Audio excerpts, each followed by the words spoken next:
नमस्कार दोस्तों, स्वागत आप सभी का आपके अपने YouTube channel online student DK में। और आज हम देखेंगे आने वाली हमारे सीटेट एग्जाम अगस्त 2023 के लिए पर्यावरण अध्ययन से संबंधित टॉप 30 क्वेश्चन।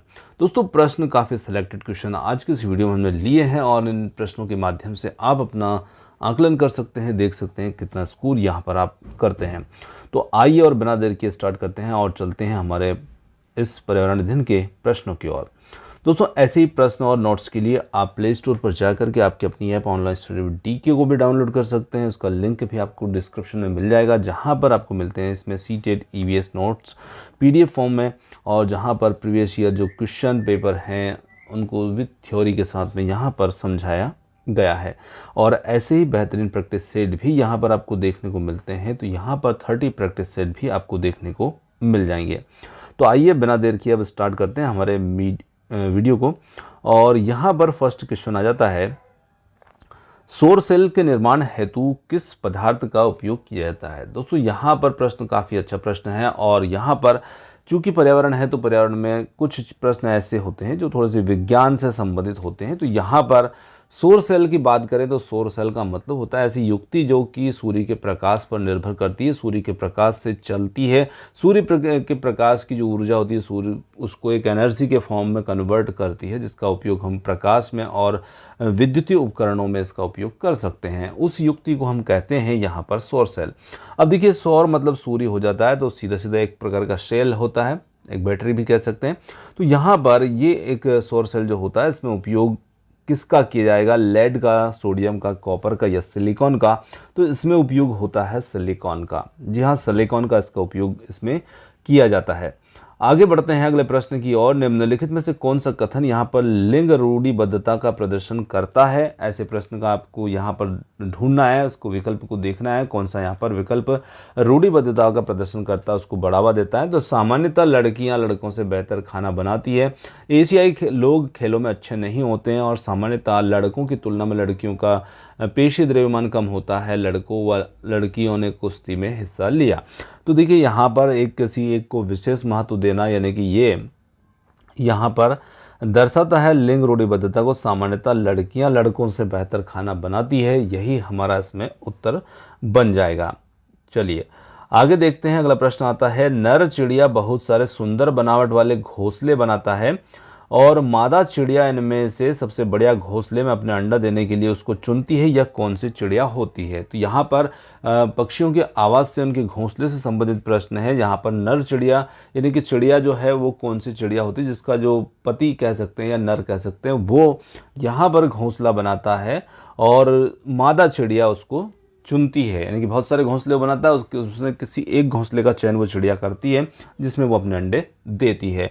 तो वो जो चिड़िया होती है वो होती है बया या जुलाहा चिड़िया उसको कहा जाता है, जो एक टोपे के संरचना में घोंसले जो होते हैं वो बनाते हैं। तो ये बया या जुलाहा चिड़िया कहलाती है। आगे देखते हैं, विद्यार्थियों की पर्यावरण की समग्र समझ विकसित करने के लिए निम्नलिखित में से कौन सा अनुभव अत्यंत महत्वपूर्ण यहाँ पर रहेगा। तो यहाँ पर बात करें हम समग्र समझ विकसित करने की, तो यहाँ पर प्रासंगिक अनुभव, अमूर्त, वैश्विक से स्थानीय अनुभव या समावेशी अनुभव। तो यहाँ पर प्रासंगिक अनुभव जो होगा वो अत्यंत महत्वपूर्ण होगा। ऑप्शन ए बन जाएगा उत्तर। ईवीएस में पानी की बर्बादी और इसके संरक्षण के शिक्षण के लिए सबसे उपयुक्त रणनीति यहाँ पर क्या हो सकती है। तो देखिए, जब हम ईवीएस में पानी की बर्बादी और इसके संरक्षण के लिए शिक्षण की बात करते हैं तो यहाँ पर सबसे उपयुक्त रणनीति चर्चा, सर्वेक्षण और चर्चा, साक्षात्कार या फिर प्रयोग। तो यहाँ पर सर्वेक्षण और चर्चा आदि को हम इसमें शामिल करेंगे, क्योंकि ये सबसे ज़्यादा यहाँ पर उपयुक्त रणनीति मानी जाएगी।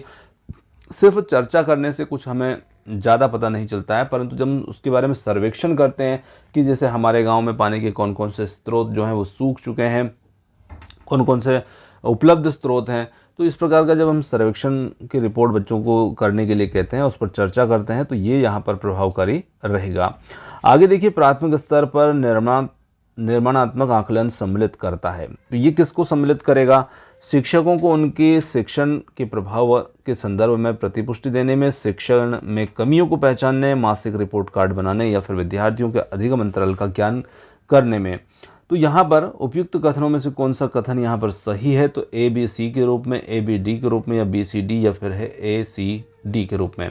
तो यहाँ पर देखें तो ये हो जाता है यहाँ पर ABD के रूप में, यानी कि शिक्षकों को उनके शिक्षण के प्रभाव के संदर्भ में प्रतिपुष्टि देने, साथ ही साथ शिक्षण की कमियों को पहचानने और विद्यार्थियों के अधिगम अंतराल को ज्ञात करने में। ऑप्शन नंबर बी हमारा उत्तर होगा। आगे चलते हैं, निम्नलिखित में से कौन सी एक अप्रक्षेपित शिक्षण सामग्री है? चार्ट, स्लाइड, फिल्म स्ट्रिप या एपीडीएस्कोप। तो देखिए अप्रक्षेपित, प्रक्षेपित और अप्रक्षेपित का मतलब थोड़ा सा समझिएगा। जैसे कोई भी हमारे पास में एक दिखाना हम बच्चों को चाहते हैं और उसे हम थोड़ा सा बड़ा करके दिखाते हैं, तो मतलब जैसे प्रोजेक्टर हुआ, तो प्रोजेक्टर क्या होता है, एक छोटी स्क्रीन को एक बड़ी स्क्रीन में उसे बदल देता है, तो वो एक प्रक्षेपित सामग्री कहलाती है। तो ऐसे यदि हम फिल्म स्ट्रिप, एपीडीस्कोप आदि की बात करें तो ये भी वही काम करते हैं, जैसे छोटी चीज़ों को थोड़ा सा बड़ा करके वो प्रक्षेपित करके दिखाते हैं। परंतु चार्ट जो होता है वो प्रक्षेपित नहीं माना जाता है, क्योंकि वो जैसा है वैसा ही हमें दिखेगा, एक फिक्स स्थिति में ही वो दिखता है, तो वो एक अप्रक्षेपित सामग्री यहाँ पर रहेगी। आगे देखिए, अगला प्रश्न आता है, श्री रोहन ने विषय जल का संरक्षण पर एक भूमिका का निर्वहन का आयोजन किया है और अपनी कक्षा में रोहन द्वारा इस भूमिका का निर्वहन को आयोजित करने का क्या उद्देश्य है? वह विद्यार्थियों को भावी पीढ़ियों के लिए जल संरक्षण की आवश्यकता के प्रति संवेदनशील बनाना चाहता है।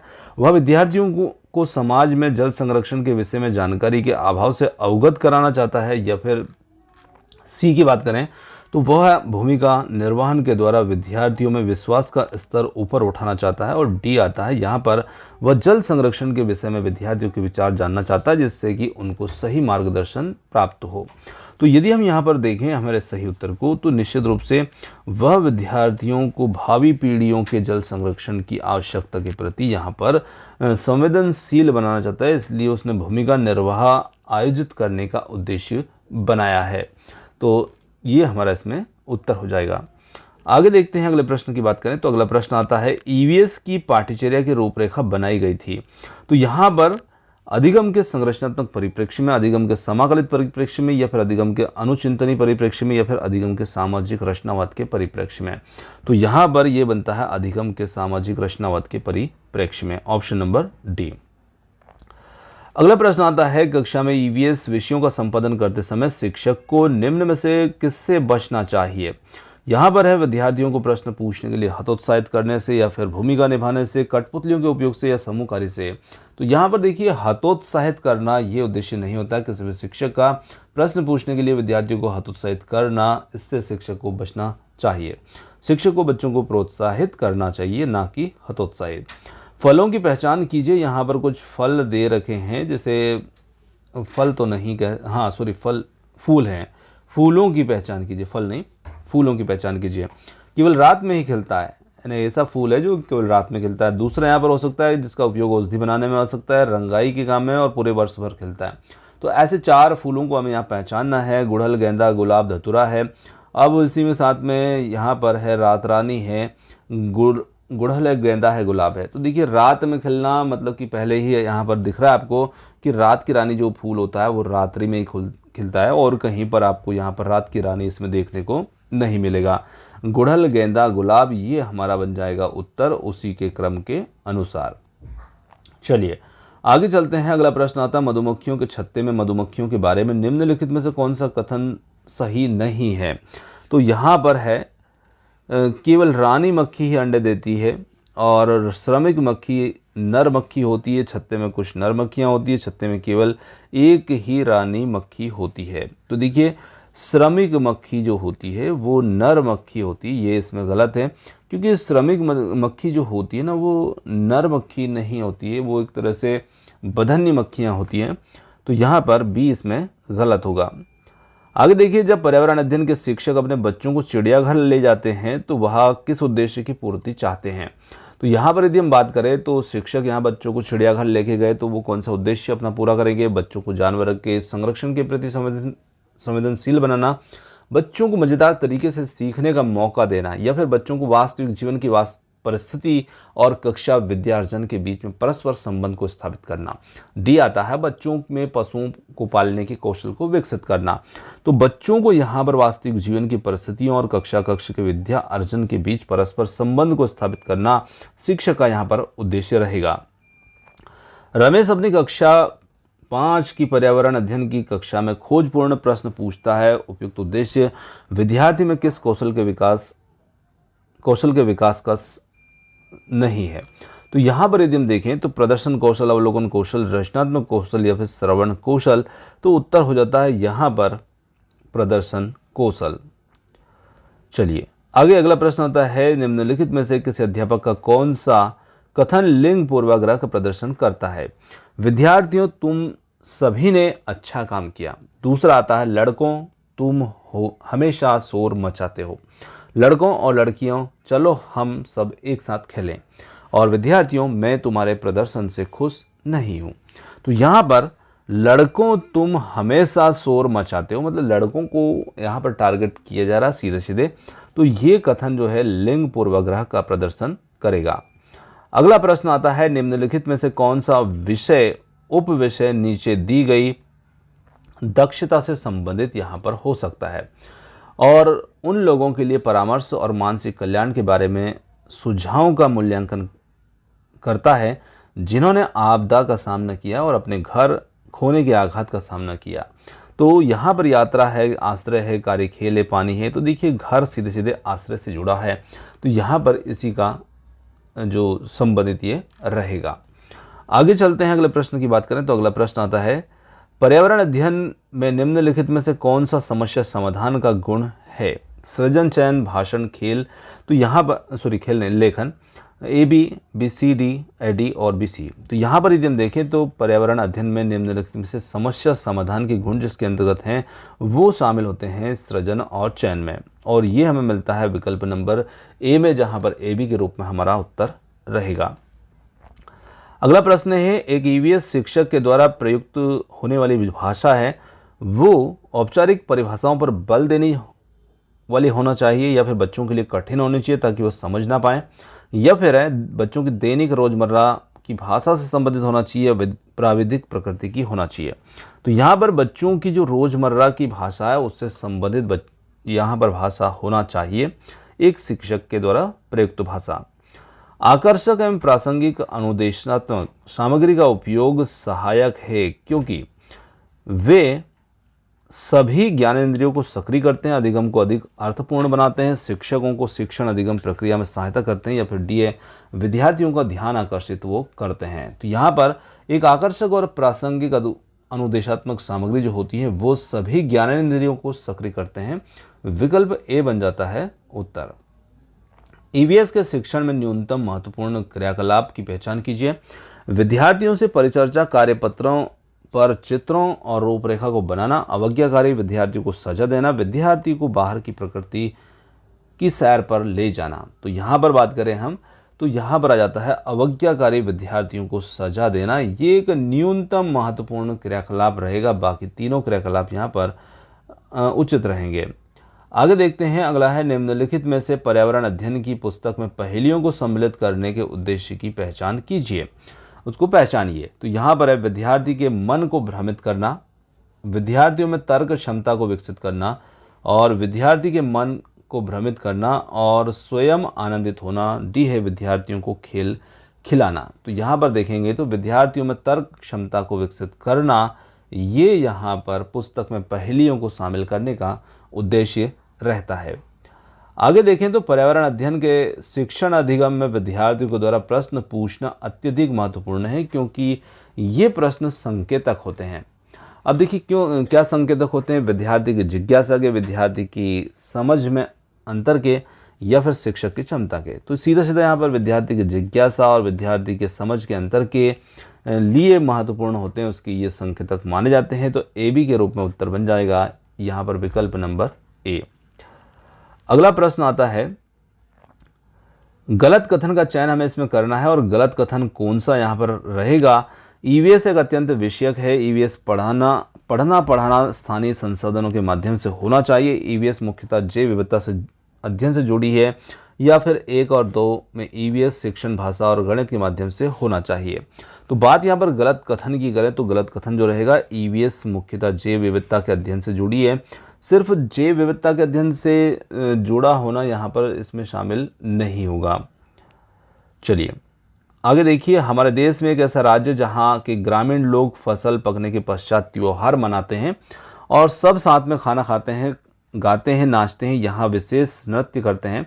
इस नृत्य में बांस की डंडी को लेकर दो दो लोगों की जोड़ी जमीन पर आमने सामने बैठती है। ढोल की ताल पर लोग बांस की डंडियों को जमीन पर पीटते हैं और बांस की डंडियों के बीच लोग एक कतार में खड़े होकर कूदते हैं, नाचते हैं। यह राज्य कौन सा होगा? मिजोरम, झारखंड, असम, छत्तीसगढ़। तो यहाँ पर उत्तर हो जाता है छत्तीसगढ़। चलिए आगे चलते हैं, अगले प्रश्न की बात करते हैं। अगला प्रश्न आता है, खेजड़ी वृक्ष के बारे में नीचे दिए गए कथनों पर विचार कीजिए और इसमें हमें कथनों को पहचानना है। यह मुख्यतः रेगिस्तानी क्षेत्रों में पाया जाता है। इसे बढ़ने के लिए अधिक पानी की आवश्यकता नहीं होती है।